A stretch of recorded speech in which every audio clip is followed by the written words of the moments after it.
Hi guys, sorry to interrupt your viewing, but please subscribe to the channel and like this video. Thank you. I always thought the worst kind of betrayal came from strangers. That heartbreak was something reserved for ex-lovers and backstabbing coworkers, the kind who smile too wide and steal your ideas in meetings. But I was wrong. Turns out, nothing cuts deeper than family sticking the knife in, slow and deliberate, then twisting it with a warm smile and a pat on the back like they're doing you a damn favor. It started on a Tuesday, one of those gray mornings that feel like the sky's still deciding whether to rain or just stay miserable all day. I wore black, not for mourning, but because I wanted to feel like I was going to war. Our family lawyer, Martin, called us all into his downtown office, mahogany wood, too much leather, the air smelling like dust and expensive ink.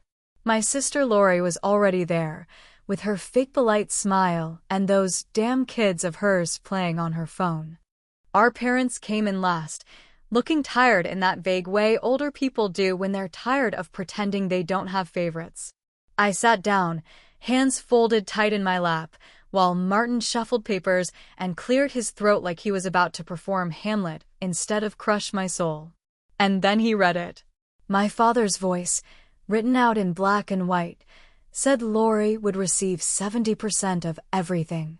The house, the savings, the property he used to say would be split, fair and square. I got the leftovers, a few bonds, some furniture, and a line about how I was self-sufficient and doing just fine on my own. Lori didn't look at me. She just nodded, smug like she'd earned it. Like birthing 3 kids automatically made her Mother Teresa and me some selfish outcast who didn't deserve a damn thing. She had the audacity to say, "It's only fair, I have mouths to feed," like I was some glutton who only ever fed myself. I clenched my teeth so hard my molars ached. I didn't say a word. Not to her, not to my parents, not even to Martin, who gave me a sympathetic glance like I was some wounded puppy. Sympathy was salt on the wound. I wanted rage. I wanted justice. I didn't cry until I got home, and when I did, it came in waves. Not for the money, God knows I'd built my own life, worked 2 jobs, invested early, made smart decisions. It was about the meaning behind it.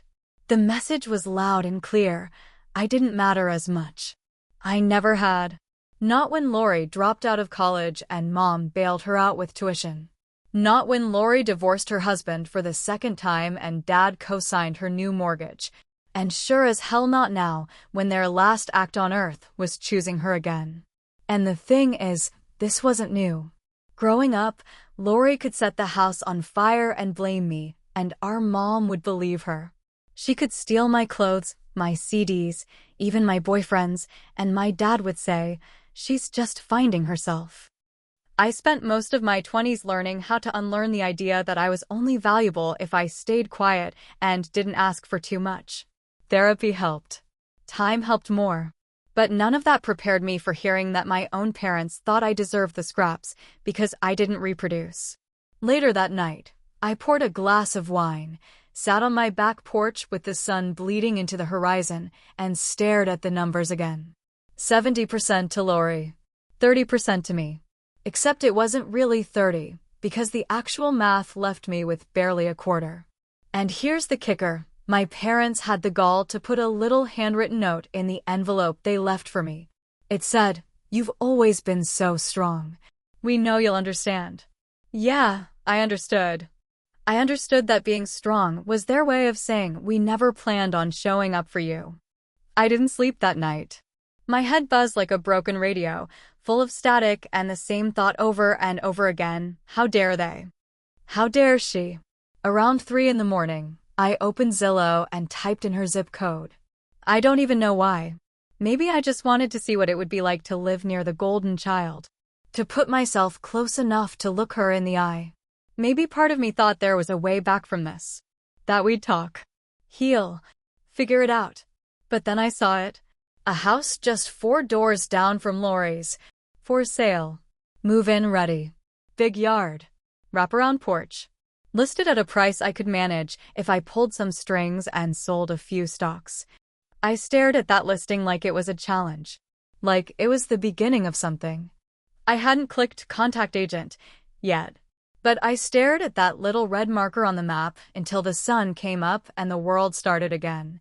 I wasn't sure what I was planning, but I knew one thing. I wasn't going to disappear. The morning after the will reading, I woke up with a headache so heavy it felt like I'd swallowed concrete, and the first thing I saw on my phone was a group text from my mother, something about brunch next Sunday and how we're all still family. The words stared at me like some cruel joke, like duct tape slapped over a cracked pipe while the water's still pouring out. Still family? Family doesn't choose favorites with the finality of a legal document. Family doesn't hand one child the kingdom and tell the other, "You'll be fine." I waited a few days before I called them. Not because I was calm, but because I needed time to keep myself from screaming until my throat went raw. When I did finally pick up the phone, my dad answered like nothing had happened, like we were going to chat about weather or weekend plans. I didn't give him the luxury. "Why?" I asked. "Why did you do it like that?" He sighed, one of those long, dramatic exhales that fathers think buys them sympathy, and said, "She has kids, Hannah. You don't. It's just different." I laughed, not because anything was funny, but because sometimes rage has nowhere else to go. So, what, my life matters less because I didn't pop out a few humans? It's not about that, my mom chimed in, her voice warm and thin, the same tone she used when she told me to let Lori win at Monopoly because she's younger and sensitive. "She's got mouths to feed. You're single, independent. You've always managed." Managed, I repeated, the word bitter on my tongue. "Right. You mean I've paid my bills, kept my job, stayed out of jail, and didn't make my bad choices your problem?" Silence stretched out on the line like they hadn't thought I'd say it out loud. But I didn't stop there. "I built everything I have from scratch," I said, pacing my kitchen, my hand shaking just enough to spill coffee on the counter. "No bailouts. No loans that never get paid back. No family handouts every time life got hard. But sure, give the one who needed the most, and give the one who needed the least even less." "We thought you'd understand," my mother said again, but this time even she didn't sound convinced. I hung up without saying goodbye. That was the moment something inside me snapped, not in a violent way, not in a screaming, throwing things kind of way, but in that slow, dangerous way a rope frays over time until one last tug splits it clean in two. And all at once, I knew I wasn't just angry, I was done playing the role of the understanding daughter. Later that afternoon, I went for a walk, mostly to clear my head, but partly because I needed to move before I set something on fire. I passed by a neighbor who always waves too much and a dog that barks at everything that moves, and then I overheard it, two women standing outside the grocery store, chatting about Lori's big party. Apparently, she was throwing a massive birthday bash for her youngest, Max. I think he was turning 5 or 7 or maybe 6. I honestly don't keep track, and why would I? She invited like 22 people, which is nearly 100, I think. "Definitely over 75, one of the women said, and I had to stop myself from correcting her out loud. Math wasn't her strong suit, clearly, but the bigger issue is this. Lori was throwing a celebration loud enough for strangers to know about it. By the time I got home, it was all I could think about. A party. A celebration. Just days after taking nearly everything from me, Lori was planning a backyard blowout like she hadn't just stabbed me in the back with our parents' blessing. That night, I sat down again with my laptop, reopened that listing for the house 4 doors down from hers, and stared at it like it owed me an explanation. I clicked through the photos, fresh paint, open floor plan, the kind of backyard made for revenge barbecues and dramatic scenes, and the thought kept crawling back into my head like a song I couldn't turn off. What if I bought it? Not just for the spite of it.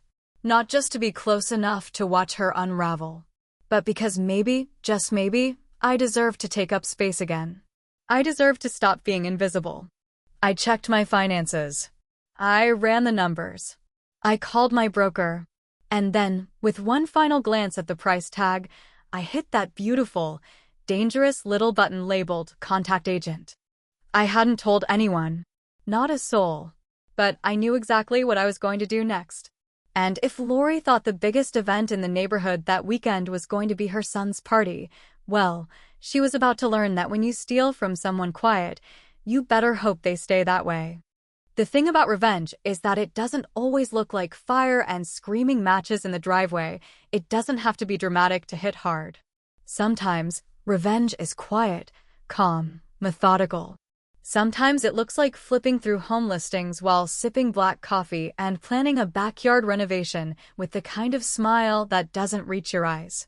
And that's exactly where I was, sitting cross-legged on my bedroom floor with my laptop glowing in front of me and a rapidly growing folder labeled plans full of bookmarked ideas, rental equipment sites, and Pinterest boards. I wasn't just going to move in next door. I was going to make sure she heard the music from my house every damn day. The day I got the keys, Lori didn't even know I was back in town. I moved in with no announcement, no Facebook post, no calls to family. I hired movers who worked fast, tipped them well, and didn't bring a single thing from my old house that I didn't absolutely love. This house was mine in a way nothing ever had been before. Every inch of it screamed new chapter, and not just for me, but for the whole damn family if I had my way. The first week, I laid low, walked around the neighborhood, waved at neighbors, pretended I was just some nice lady who happened to buy a house near the Golden Child. The truth? I was collecting data, watching her schedule, noting who she talked to, seeing when she got home, when she left, how long she spent in the yard pretending her life was perfect. It wasn't hard to find the cracks. The sighs when she thought no one was listening. The way she snapped at her kids when they whined too long. She was queen of the cul-de-sac, but even queens have bad days. By Thursday, I saw the banner. Big, shiny, balloon letters that spelled out Max is 7 across her backyard fence. I chuckled, not because I cared about Max's age, but because I finally had a date, Saturday. The party was happening Saturday. That gave me 48 hours to execute what I was already calling Operation Party Crusher. Friday morning, I drove to the hardware store and dropped more money than I care to admit on string lights, a portable sound system, a fire pit rental, and enough charcoal to choke a dragon.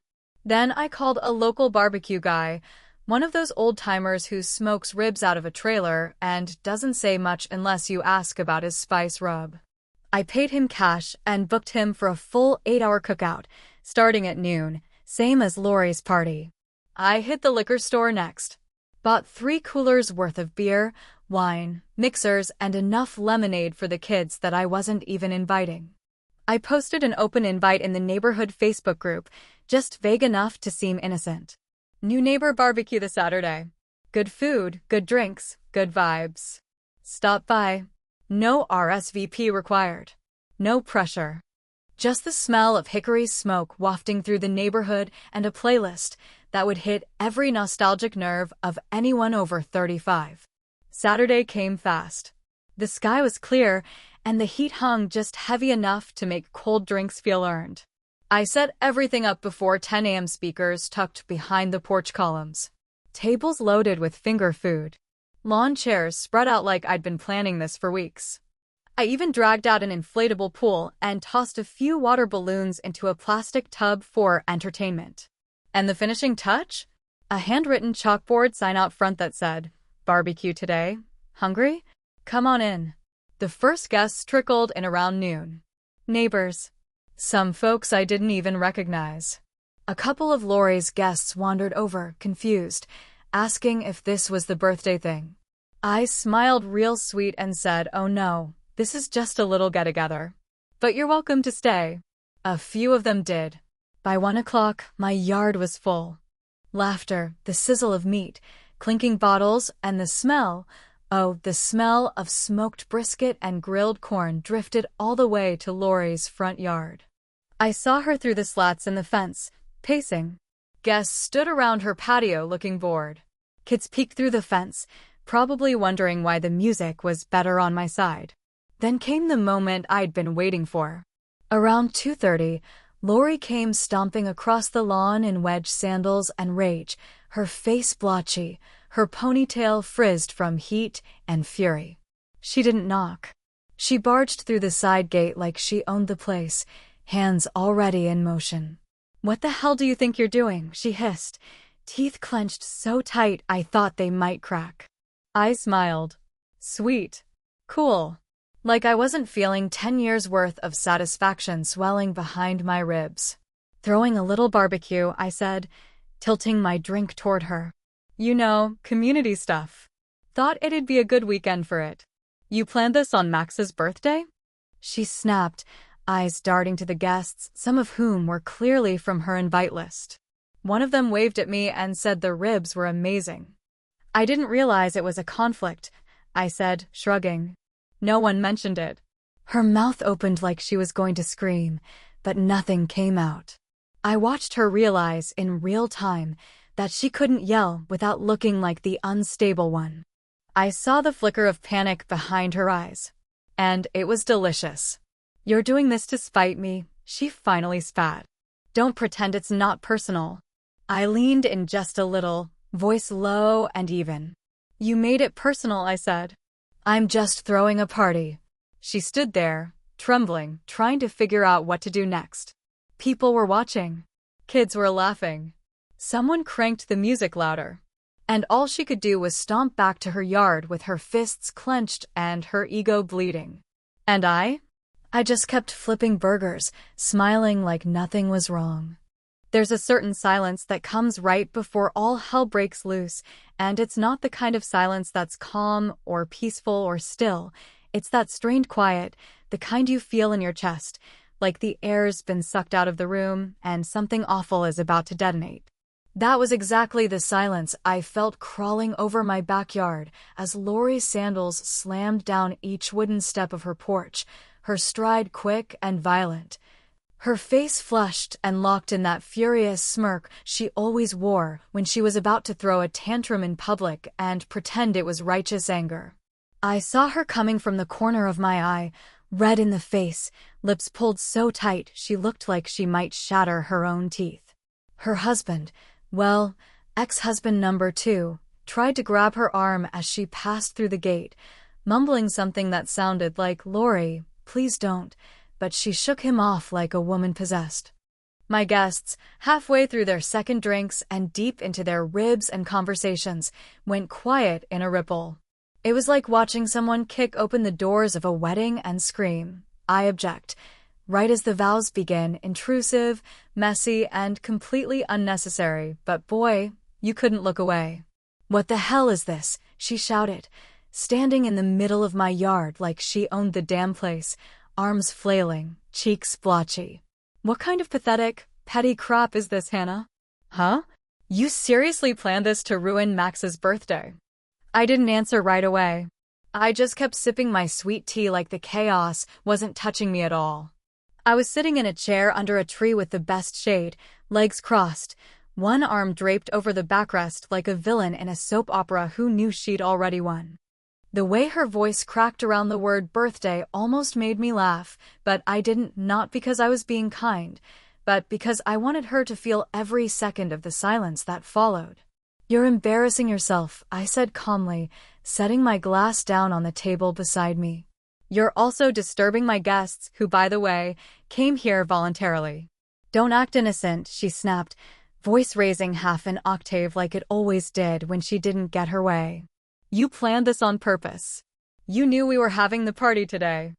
"I had no idea," I said, shrugging just enough to twist the knife. "I mean, you didn't invite me. Why would I keep track of a 7-year-old's birthday schedule?" "You know damn well I didn't invite you," she hissed, glancing around as if trying to build a jury out of strangers holding plates of coleslaw and ribs. "Because you don't deserve to be part of our lives anymore. Not after how you acted." "You mean when I sat quietly while you took 70% of the inheritance and then justified it by saying you have mouths to feed?" I leaned forward slightly, locking eyes with her.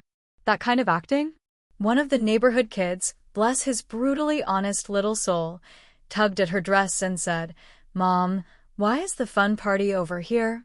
And I swear to God, it was like watching her take a direct shot to the chest. Her expression flickered, something between humiliation and rage, and her jaw clenched so tight I could see the muscles twitching. For a second, I thought she might cry.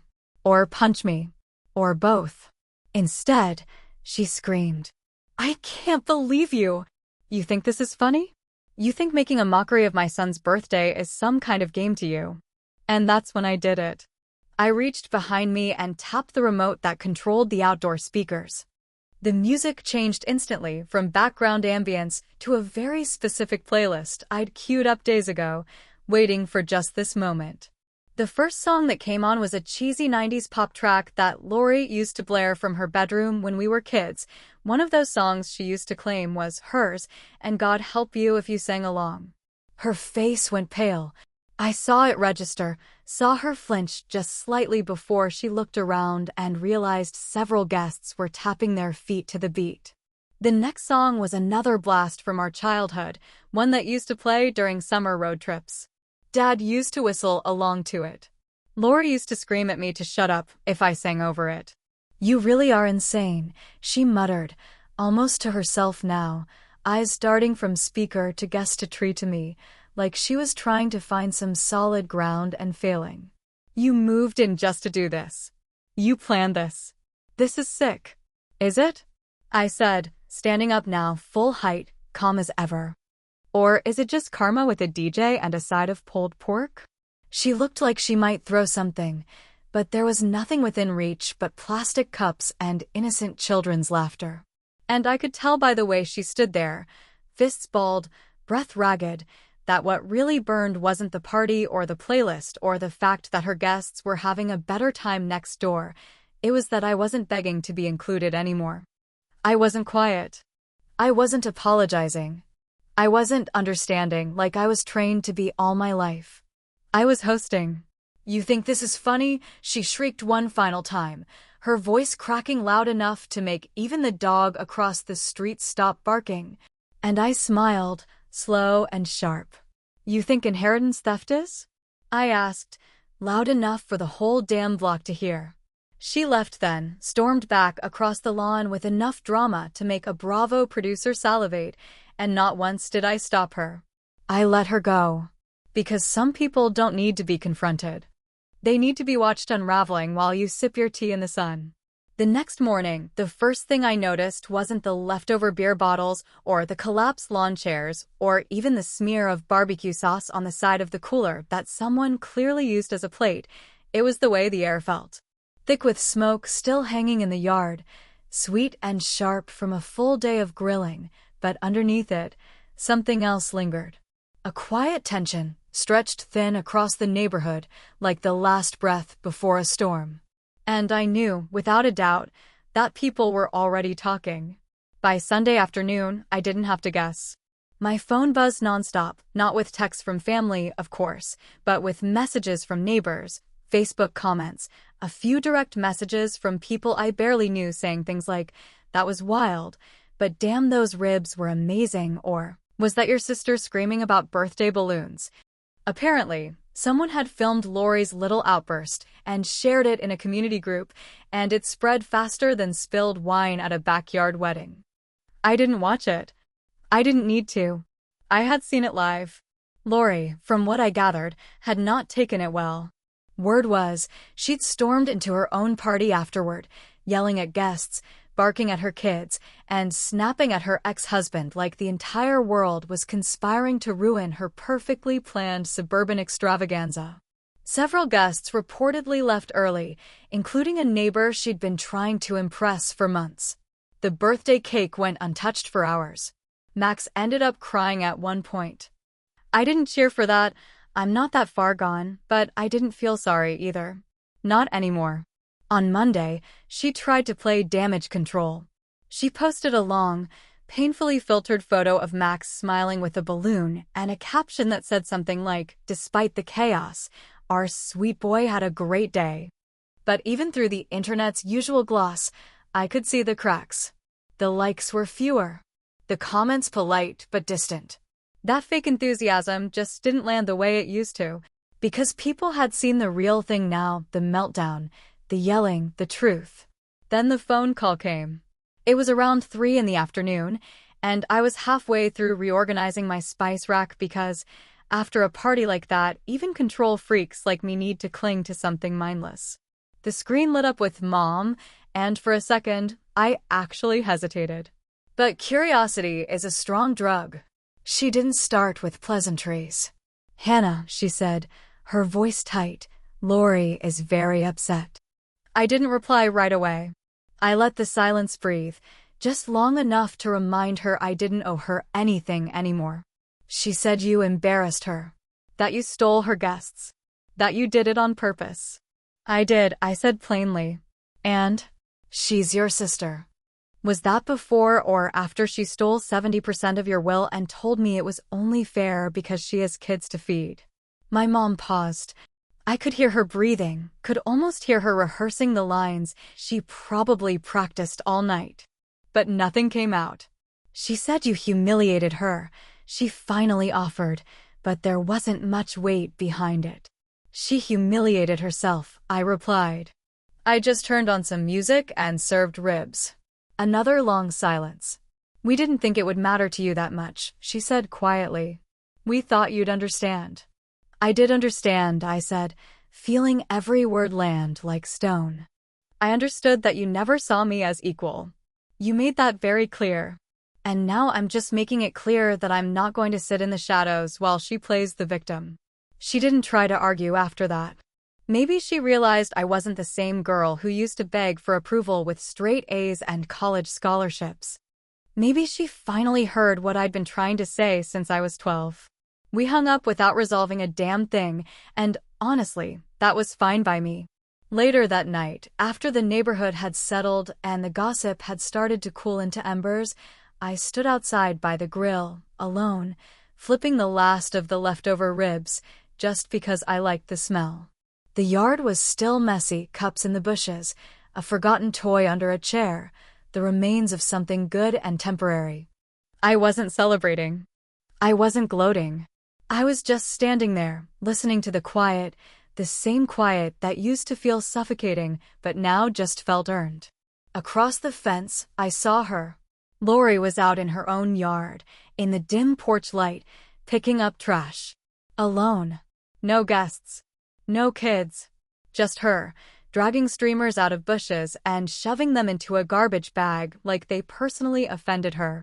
She didn't look up, and I didn't call out. There was nothing left to say, not really.